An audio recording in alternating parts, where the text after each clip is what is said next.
के भनेर 60% यो आन्दोलनमा त हामीहरू वर्ष पहिलेदेखि नै लागेको छ 4-5 पहिलाको होइन भने पहिलाको सरकार 4-5 वर्षदेखि त लागेपछि पहिलाको सरकारले गर्ने भने अब अहिलेको नयाँ सरकारले गर्ला भन्ने विश्वास छ यो अहिले तपाईहरु प्रत्येक जिल्लाबाट आउनुहुन्छ धेरै जस्तो पश्चिममा पूर्वबाट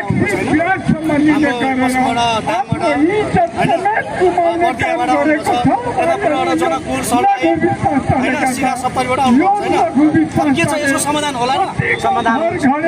हामीहरू समाधान यसरी हुन्छ हामीहरू विश्वास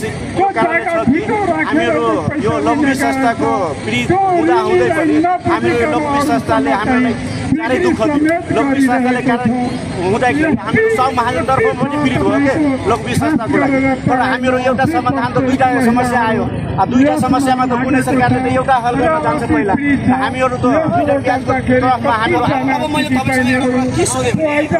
अहिले जति लघु वित्तहरू छ धेरै लघु वित्तले गरिब दुखीलाई राहत दिएको छ सहारा दिएको छ हैन एउटा गाउँघरमा चाहिँ 10-20 हजार नपत्याउने हैन गाउँघरमा साथीभाइले आफ्नो मात्र 10-20 हजार नपत्याउने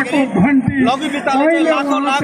हैन पत्याएको छ सहयोग गरेको छ अनि यसले चाहिँ तपाईहरु के भन्नुहुन्छ उहाँको सिद्धान्त अनुकूलमा जे सोचेर भन्नुभएको पत्याएर दिनुभएको छ तर एक चिजको लागि त दियो तर पछि गएर त्यो घातक हुन्छ भनेर कसैले सोचेन हैन त्यस्तो हुने भने अहिले मैले चाहिँ के भन्छ भने जति पनि अहिले कमर्सियल ब्याङ्कहरु छ त्यसले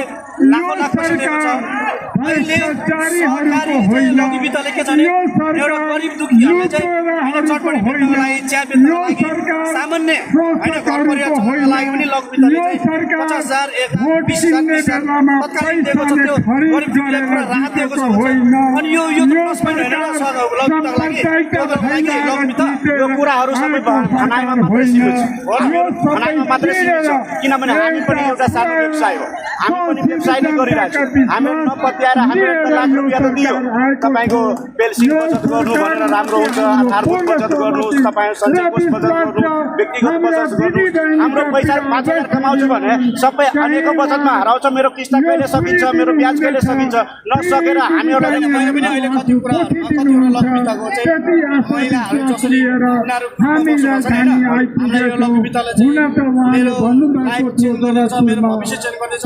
मलाई गाउँहरुमा कसैले विश्वास गरिदैन 10-20,000 5,000